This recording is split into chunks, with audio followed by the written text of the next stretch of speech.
Hi students, ഇന്ന് നമ്മൾ scientific മാനേജ്മെൻറ്റിനെ കുറിച്ചാണ് ഡിസ്കസ് ചെയ്യാൻ പോകുന്നത്. കഴിഞ്ഞ ക്ലാസ്സിൽ പറഞ്ഞതുപോലെ പ്രിൻസിപ്പിൾസ് ഓഫ് മാനേജ്മെൻറ്റ് എന്ന ഈ ഒരു സിലബസിൽ ഏറ്റവും ഇമ്പോർട്ടൻ്റ് ആയിട്ടുള്ള ഒരു ടോപ്പിക്കാണ് സയൻറ്റിഫിക് മാനേജ്മെൻറ്റ്. അപ്പോൾ നമുക്ക് അതെന്താണെന്ന് നോക്കാം. What is scientific management? Also call Taylorism. Taylorism എന്നറിയപ്പെടുന്നത് സയൻറ്റിഫിക് മാനേജ്മെൻ്റ് ആണ്. കാരണം എന്താണ്? ഈ ഒരു കാര്യം കണ്ടുപിടിച്ചത് FW ടൈലർ എന്ന സയൻറ്റിസ്റ്റാണ്. അതുകൊണ്ട് സയൻറ്റിഫിക് മാനേജ്മെൻറ്റിനെ നമുക്ക് ടൈലറിസം എന്നും പറയാം. Also called Taylorism, theory that applies scientific methods to improve efficiency. ഒരു മാനേജ്മെൻറ്റ്, ഫോർ എക്സാമ്പിൾ നമ്മൾ ഇതിനകത്ത് എന്തൊരു കാര്യം ഡിസ്കസ് ചെയ്യുമ്പോഴും ഒരു കമ്പനി എക്സാമ്പിളായിട്ട് എടുക്കുക, ഒരു കോർപ്പറേറ്റ് കമ്പനി അല്ലെങ്കിൽ എന്തെങ്കിലും ഒരു എക്സാമ്പിളായിട്ട് എടുക്കുക. അപ്പോൾ ഒരു കമ്പനിയിൽ നമ്മുടെ എഫിഷ്യൻസി ഇംപ്രൂവ് ചെയ്യാൻ വേണ്ടിയിട്ട് സയൻറ്റിഫിക് മെത്തേഡ്സ് അപ്ലൈ ചെയ്യുന്നതിനെയാണ് സയൻറ്റിഫിക് മാനേജ്മെൻറ്റ് എന്ന് പറയുന്നത്. എന്താണ് സയൻറ്റിഫിക് മെത്തേഡ്സ്? പരമ്പരാഗതമായ രീതികളെല്ലാം ഉപേക്ഷിച്ചുകൊണ്ട് സയൻറ്റിഫിക്കായി വർക്ക് ചെയ്യുന്നു എന്ന് പ്രൂവ് ചെയ്ത തിയറീസ് യൂസ് ചെയ്യുന്നതിനെയാണ് സയൻറ്റിഫിക് മാനേജ്മെൻറ്റ് എന്ന് പറയുന്നത്. അപ്പോൾ എന്താണ് also called Taylorism, theory that applies scientific methods to improve efficiency കൂട്ടാനായിട്ട് സയൻറ്റിഫിക് ആയിട്ടുള്ള മെത്തേഡ്സ് യൂസ് ചെയ്യുന്നതിനെ സയൻറ്റിഫിക് മാനേജ്മെൻറ്റ് എന്ന് പറയുന്നു. Founded by FW Taylor in early 20th century. ഇതാരാണ് കണ്ടുപിടിച്ചത്? FW ടൈലറാണ്. 20th സെഞ്ച്വറിയുടെ ആദ്യ കാലങ്ങളിലാണ് ഇത് കണ്ടുപിടിച്ചത്. ഫോക്കസ് എന്താണ്? One best way to perform a job. അതായത് ഒരു ജോബ് പെർഫോം ചെയ്യാൻ വേണ്ടിയിട്ട് ഒരു ബെസ്റ്റ് വേ, അതായത് ഒരു മികച്ച ഒരു വഴി കണ്ടെത്തുക എന്നതാണ് അതിൻ്റെ മെയിൻ ഫോക്കസ്. അതായത് ഇപ്പോൾ ഒരു ജോലി നമുക്ക് പല രീതിയിൽ പെർഫോം ചെയ്യാൻ പറ്റും, എന്നാൽ എഫിഷ്യൻസി കൂടിയ രീതിയിൽ മികച്ച രീതിയിൽ വൺ ബെസ്റ്റ് വേ, അതെ, ഒരേ ഒരു മികച്ച രീതി കണ്ടെത്തുക എന്നുള്ളതാണ് ഇതിൻ്റെ ഫോക്കസ്. അപ്പോൾ ഒന്നുകൂടി നമ്മളിത് ഡിസ്കസ് ചെയ്യാം. What is scientific management? Also called Taylorism, theory that applies scientific methods to improve efficiency, founded by FW Taylor in early 20th century. Focus എന്താണ്? One best way to perform a job. ഇനി scientific മാനേജ്മെൻറ്റിൻ്റെ പിതാവ് എന്നറിയപ്പെടുന്നത് FW ടൈലറാണ്. നമുക്ക് നോക്കാം. Known as the father of scientific management, FW Taylor lived from 1856 to 1915. 1856 മുതൽ 1915 വരെയാണ് ജീവിച്ചത്. Published The Principles of Scientific Management in 1911. The Principles of Scientific Management എന്ന ബുക്ക് പബ്ലിഷ് ചെയ്തത് FW ടൈലറാണ്. ഈ FW ടൈലറാണ് ഫാദർ ഓഫ് സയൻറ്റിഫിക് മാനേജ്മെൻറ്റ് എന്നും അറിയപ്പെടുന്നത്. അടുത്തത് പ്രിൻസിപ്പിൾസ് ഓഫ് സയൻറ്റിഫിക് മാനേജ്മെൻറ്റ്. ഇതാണ് നമുക്ക് വളരെയധികം ഫോക്കസോടുകൂടി പഠിക്കേണ്ടത്. എന്താണ് സയൻറ്റിഫിക് മാനേജ്മെൻറ്റ് പ്രിൻസിപ്പിൾസ് എന്ന് പറയുന്നത്? നാല് പ്രധാനപ്പെട്ട പ്രിൻസിപ്പിൾസാണ് നമുക്ക് പഠിക്കേണ്ടത്. ഒന്ന്, science not rule of thumb. Use scientific methods instead of traditional ways. ഒന്നാമത്തെ പ്രിൻസിപ്പിൾ എന്താണ്? പുരാതനമായ രീതികൾ എല്ലാം ഉപേക്ഷിച്ച് സയൻറ്റിഫിക്കായ മെത്തേഡുകൾ മാത്രം സ്വീകരിക്കുക. ഒരു ജോബ് ചെയ്യുന്നതിൻ്റെ എഫിഷ്യൻസി കൂട്ടുന്നതിനായി ട്രഡീഷണൽ വേസ്, പുരാതനമായ രീതികളെല്ലാം ഉപേക്ഷിക്കുക. സയൻറ്റിഫിക്കായി പ്രൂവ് ചെയ്ത, അത് വർക്കൗട്ട് ആകും എന്ന് പ്രൂവ് ചെയ്ത മെത്തേഡ്സ് മാത്രം യൂസ് ചെയ്യുക. അതിനെയാണ് science not rule of thumb എന്ന് പറയുന്നത്. Use scientific methods instead of traditional ways. രണ്ടാമത്തത് ഹാർമോണി നോട്ട് ഡിസ്കോർഡ്.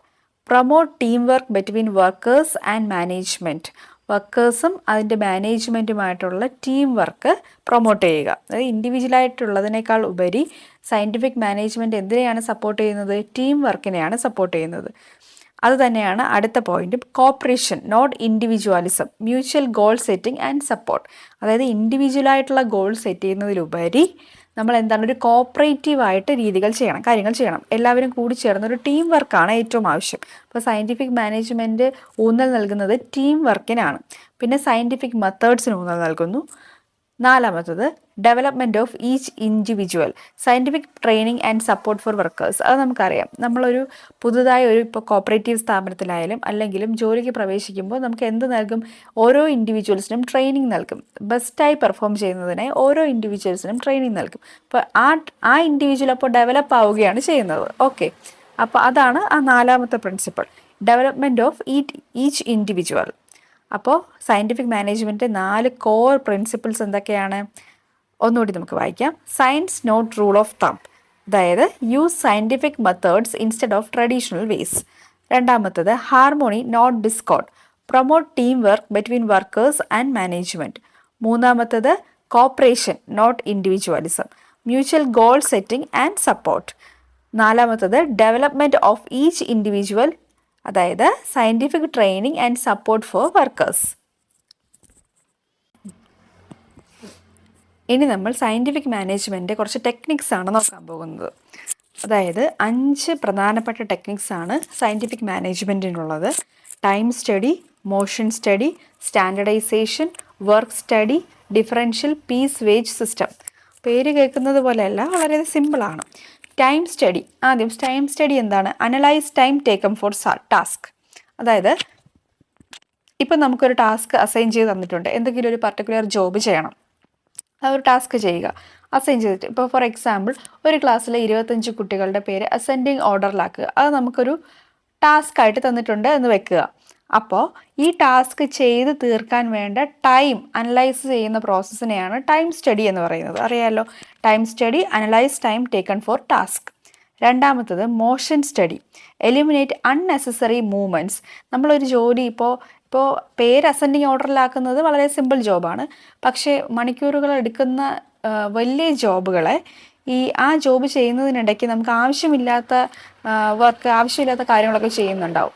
അതിൻ്റെ ആ ഒരു ടൈം, അൺനെസറി ആയിട്ടുള്ള ആ മൂവ്മെൻറ്റ്സ് എലിമിനേറ്റ് ചെയ്യുന്ന പ്രോസസ്സാണ് മോഷൻ സ്റ്റഡി.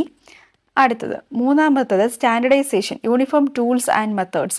ഏതൊരു ജോബിനും, ഇപ്പം ഏതൊക്കെ ജോബ് വന്നാൽ പോലും അതിനെല്ലാം ഒരേ തരത്തിലുള്ള ടൂൾസും ഒരേ രീതികളും അവലംബിക്കുക എന്നുള്ളതാണ് സ്റ്റാൻഡർഡൈസേഷൻ എന്നതുകൊണ്ട് ഉദ്ദേശിക്കുന്നത്. നാലാമത്തത് work study, optimise how task are done. അതായത് എങ്ങനെയാണ് വർക്കുകൾ ചെയ്തിരിക്കുന്നത് എന്നുള്ള കാര്യങ്ങൾ വ്യക്തമായി പഠിക്കുന്നതിനെയാണ് വർക്ക് സ്റ്റഡി എന്ന് പറയുന്നത്. 5 ഡിഫറൻഷ്യൽ പീസ് വേജ് സിസ്റ്റം, അതായത് more output equal to more pay. ഇത് വളരെ സിമ്പിളായിട്ട് നോട്ട് പ്രിപ്പയർ ചെയ്തിരിക്കുന്നതാണ്. അതായത് ഇപ്പോൾ നമുക്ക് കൂടുതൽ ഔട്ട്പുട്ട് തരുന്ന ഒരാളെ, അല്ലെങ്കിൽ ഒരു കമ്പനിയിൽ ഏറ്റവും നന്നായി വർക്ക് ചെയ്യുന്ന ഒരാൾക്ക് കൂടുതൽ സാലറി അല്ലെങ്കിൽ കൂടുതൽ വേജസ് കൊടുത്തുകൊണ്ട് നമുക്ക് വർക്കിൻ്റെ എഫിഷ്യൻസി കൂട്ടാം. അങ്ങനെ ആകുമ്പോൾ എല്ലാവരും വളരെ നന്നായിട്ട് വർക്ക് ചെയ്യും, അവർക്ക് സാലറി കൂടുതൽ കിട്ടുകയും ചെയ്യും. അതിനെയാണ് ഇവിടെ ഷോർട്ടായിട്ട് ഡിഫറൻഷ്യൽ പീസ് വേജ് സിസ്റ്റം. എല്ലാവർക്കും ഒരേ രീതിയിലുള്ള സാലറി അല്ലാതെ കൂടുതൽ വർക്ക് ചെയ്യുന്ന അല്ലെങ്കിൽ കൂടുതൽ ഔട്ട്പുട്ട് തരുന്ന ഒരാൾക്ക് കൂടുതൽ പേ ചെയ്യുക എന്നുള്ള കോൺസെപ്റ്റാണിത്. അപ്പോൾ ഇതൊന്നും വളരെ ഡെപ്തിൽ വാരി വലിച്ചിട്ട് പഠിച്ചു കഴിഞ്ഞാൽ ഒന്നും മനസ്സിലാവില്ല.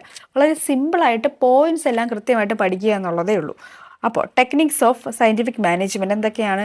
Time study, motion study, standardisation, work study, differential piece wage system. Time study എന്താണ്? Analyse time taken for task. Motion study, eliminate unnecessary movements. Standardisation, uniform tools and methods. എല്ലാത്തിനും ഒരേ യൂണിഫോം ആയിട്ടുള്ള രീതിയിലുള്ള ടൂൾസും രീതികളും അവലംബിക്കുക എന്നുള്ളതാണ്. Work study, optimise how task are done. Work എങ്ങനെയാണ് ചെയ്തത് എന്നതിനെ കുറിച്ച്. ഡിഫറൻഷ്യൽ പീസ് വേജ് സിസ്റ്റം, അതെന്താണ് ഉദ്ദേശിക്കുന്നത്? More output equal to more pay. കൂടുതൽ ഔട്ട്പുട്ട് തരുന്ന ആൾക്കാർക്ക് അല്ലെങ്കിൽ കൂടുതൽ ഔട്ട്പുട്ട് തരുന്ന ഒരു പ്രോസസ്സിന് കൂടുതൽ പേ അല്ലെങ്കിൽ ഇൻവെസ്റ്റ് ചെയ്യുക എന്നുള്ളതാണ്. ഓക്കെ.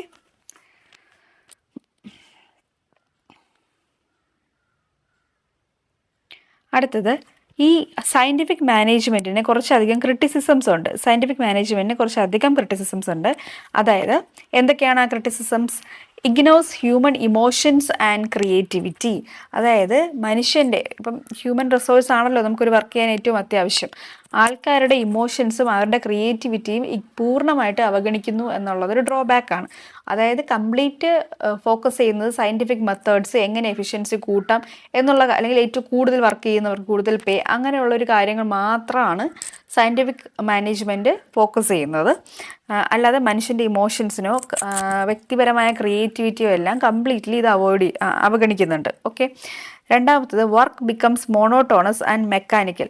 ജോലി അധികമാകുന്നു, അതായത് ഒരാൾക്ക് അധിക ജോലിഭാരം ലഭിക്കുകയും അതൊരു മെക്കാനിക്കലാവുകയും ചെയ്യുന്നു. കാരണം ക്രിയേറ്റിവിറ്റി ഇല്ലാത്ത വർക്കെല്ലാം ഒരേ രീതിയിൽ ചെയ്തു പോകുന്ന, എല്ലാ ദിവസവും വന്ന് ഒരേ രീതിയിൽ ഒരേപോലെ ചെയ്യുന്ന കാര്യങ്ങളെല്ലാം മെക്കാനിക്കലാണ്. അപ്പോൾ വർക്കിന് ഒരു ക്രിയേറ്റിവിറ്റി ഇല്ല. ഓക്കെ, ആ പോയിന്റാണ് work becomes monotonous and mechanical. മൂന്നാമത്തത് focuses only on efficiency not satisfaction. അതായത് വർക്ക് കൂടുതലായിട്ട് ഫോക്കസ് ചെയ്യുന്നത് എന്താണ്, എഫിഷ്യൻസി മാത്രമാണ് ഫോക്കസ് ചെയ്യുന്നത്. സാറ്റിസ്ഫാക്ഷനെ ഫോക്കസ് ചെയ്യുന്നില്ല.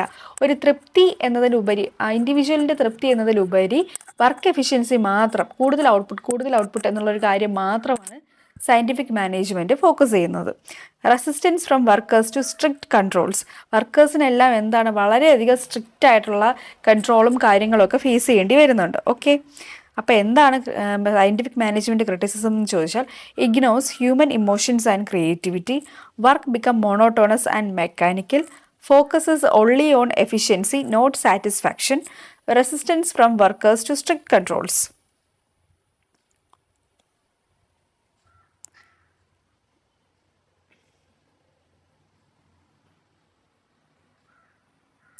ഇനി ഇതിൻ്റെ ഒരു എക്സാമ്പിൾസ് ആണ്, ഈ സയൻറ്റിഫിക് മാനേജ്മെൻറ്റ് അപ്ലൈ ചെയ്യുന്നതിൻ്റെ എക്സാമ്പിൾ വെറുതെ കൊടുത്തേക്കുന്നതാണ്.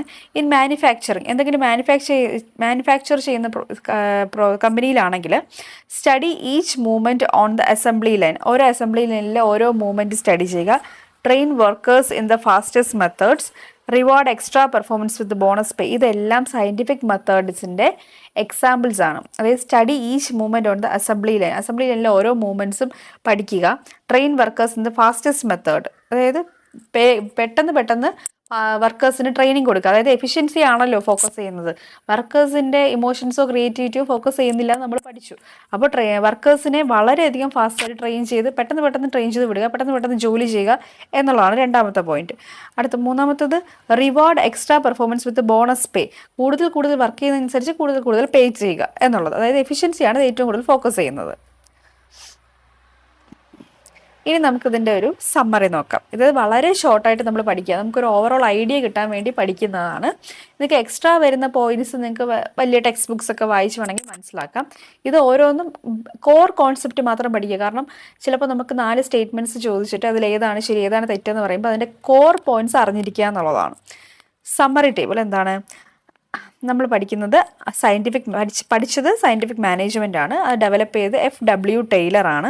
അതിൻ്റെ ഫോക്കസ് എന്താണ്, കൂടുതലും എഫിഷ്യൻസി ആൻഡ് പ്രൊഡക്ടിവിറ്റി. അല്ലാതെ ഹ്യൂമൻസിനെ അതിൽ കൺസിഡർ ചെയ്യുന്നതേ ഇല്ല. കൂടുതൽ എഫിഷ്യൻസി, കൂടുതൽ പ്രൊഡക്ടിവിറ്റി, ഇത് മാത്രമാണ് ഫോക്കസ് ചെയ്യുന്നത്. പ്രിൻസിപ്പിൾസ് എന്താണ്, സയൻസ്, ഹാർമോണി, കോപ്പറേഷൻ, ഡെവലപ്മെൻറ്റ്. അതായത് ഫസ്റ്റ് വൺ സയൻസ് ആയത് സയൻറ്റിഫിക്കായി പ്രൂവ് ചെയ്ത മെത്തേഡ്സ് മാത്രം യൂസ് ചെയ്യുന്നു. ഹാർമോണി എന്താ പറഞ്ഞത്, ഇൻഡിവിജ്വലിനേക്കാൾ ഉപരി ടീം വർക്കിനെയാണ് അത് കൂടുതൽ സപ്പോർട്ട് ചെയ്യുന്നത്. കോപ്പറേഷനും അത് തന്നെയാണ് ഉദ്ദേശിക്കുന്നത്. ഡെവലപ്മെൻറ്റ്, അത് ഇൻഡിവിജ്വലിന് ട്രെയിനിങ് കൊടുക്കുന്നു, കൂടുതൽ എഫിഷ്യൻസി, കൂടുതൽ പ്രൊഡക്ടിവിറ്റി എന്നുള്ളൊരു തീം മാത്രം. ഓക്കെ, കമ്പനിയുടെ ഡെവലപ്മെൻറ്റ് മാത്രമാണ് അവിടെ ഫോക്കസ്. അപ്പോൾ ഈ പ്രിൻസിപ്പിൾസ് പറയുമ്പോൾ ഈ 4 പോയിന്റ്സ് ഓർത്ത് വെക്കുക: സയൻസ്, ഹാർമോണി, കോപ്പറേഷൻ, ഡെവലപ്മെൻറ്റ്. ഇനി ടെക്നിക്സ് എന്തൊക്കെയാണ് നമ്മൾ പഠിച്ചതാണ്. Motion study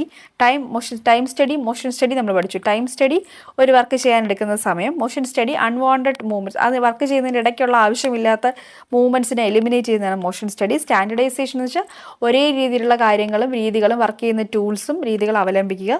wage system, piece wage system, കൂടുതൽ പേ ചെയ്ത് കൂടുതൽ വർക്ക് ഔട്ട്പുട്ട് തരുന്നവർക്ക് കൂടുതൽ പേ ചെയ്യുക. ഇതാണ് ആ ടെക്നിക്സ് എന്ന് പറയുന്നത്. അതിൻ്റെ പ്രധാന ക്രിറ്റിസിസം എന്താണ്, ഇഗ്നോസ് ഹ്യൂമൻ അല്ലെങ്കിൽ സോഷ്യൽ നീഡ്സ്. സമൂഹത്തിലെ ആൾക്കാർക്ക് വേണ്ട ആവശ്യങ്ങളോ അല്ലെങ്കിൽ വർക്ക് ചെയ്യുന്ന ആൾക്ക് വേണ്ട ബേസിക് നീഡ്സോ എല്ലാം കംപ്ലീറ്റ്ലി അവോയ്ഡ് ചെയ്ത് എഫിഷ്യൻസി, പ്രൊഡക്ടിവിറ്റി മാത്രം ഫോക്കസ് ചെയ്യുന്നു.